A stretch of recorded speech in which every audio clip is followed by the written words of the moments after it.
மூன்றாவது கட்டமாக ஹமாஸ் ஆயுதங்களை கீழே போட்டுவிட்டு அமைப்பை கலைக்க வேண்டும். நான்காவது கட்டமாக அமெரிக்கா, அரபு நாடுகள் மற்றும் ஐரோப்பிய நாடுகள் சேர்ந்த கூட்டு பாதுகாப்பு படை காசாவுக்குள் நுழைந்து காசா நிர்வாகத்தை கையில் எடுக்கும். ஐந்தாவதாக ஹமாஸ் புதிய அரசு பங்கெடுப்பதில் இருந்து முழுமையாக தடை செய்யப்படும். காசாவிற்கு வெளியில் இருந்து இடைக்கால நிர்வாகம் உருவாக்கப்படும். அது பாலஸ்தீனத்தின் தொழில்நுட்பத்தின் உதவியோடு நிர்வாகம் செய்யும். இந்த நிர்வாகத்தை போர்ட் ஆஃப் பீஸ் எனப்படும் சர்வதேச வாரியம் ஒன்று கண்காணிக்கும்.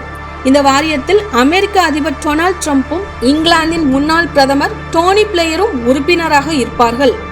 ஆறாவதாக ஐநா மற்றும் செம்பின சங்கத்தில் வழங்கப்படுகிற மனிதாபிமான உதவிகள் காசாவில் உள்ள எல்லா மக்களுக்கும் நியாயமாக கிடைக்க உறுதி செய்ய வேண்டும்.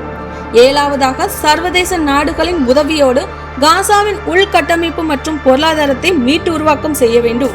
எட்டாவதாக பாலஸ்தீன மக்கள் காசாவில் இருப்பதை உறுதி செய்து அவர்களது வாழ்வை காசாவில் இருந்தே மீள் உருவாக்கம் செய்யப்பட வேண்டும்.